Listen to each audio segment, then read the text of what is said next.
నామ స్తోత్రాలు మీ అందరికీ వందనాలండి. మరి పోయిన సంవత్సరంలో మా ఆయన గారికి ఏలు ఇరిగిందండి. ఏలు 2 ముక్కలు అయిపోయింది అన్నారు. ఎక్స్ట్రా స్టాండింగ్ తీపిస్తే 2 ముక్కలు అయిపోయింది, దానికి ఆపరేషన్ పడతానన్నారు. ఏలెంత లాభం వాసిపోయి పనికి వెళ్ళకోకుండా ఎంటకి వెళ్ళకుండా ఇంటికాడే ఉంటున్నాడండి. అలాగే ప్రార్థన చేసుకుంటున్నాను. 3 నెలల మట్టుగాడ ఇంటికాడే ఉన్నాడు. బాబు తగ్గలేదు, ఏం తగ్గలేదు. దైవజనులు కూడా ప్రార్థన చేస్తున్నారు. మరి అమ్మగారు కూడా ప్రార్థన చేస్తున్నారు.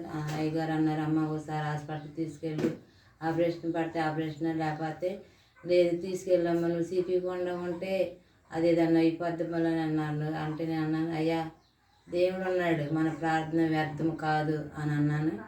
ఆయన ఎంతకన్నా మంచిది ఒకసారి తీసుకెళ్ళమ్మా అన్నాడు. సరేని ఆయన మాట తీసుకోకుండా నేను ఒకసారి తీసుకెళ్ళానండి. ఒకసారి తీసుకెళ్తే అప్పుడు స్టాండింగ్ తీసారండి. స్టాండింగ్ తీసుకెళ్తే ఎక్స్రే కాడగా స్టాండింగ్ కాడ తీసుకెళ్తే ఏలు ఇరిగిపోయిన ఏలు అంటుకుపోయి ఏలు మరి నార్మల్గా ఉంది. ఆ డాక్టర్ గారు అన్నారు, ఇదేంటి మన చూతేనేమో ఇరిగిపోయి 2 ముక్కలు అయిపోయింది, ఇప్పుడేమో అంటుకుపోయి నార్మల్గా ఉంది, దీనికి నేనేమో వైద్యం చేయను, ఏం పిల్లలో రాయన అన్నారండి.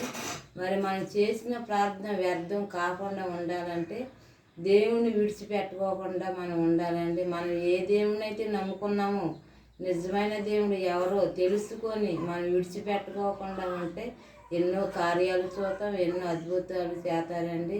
మీ అందరికీ నా వందనాలు. సాక్షి దేవుడు దీవించునుగా.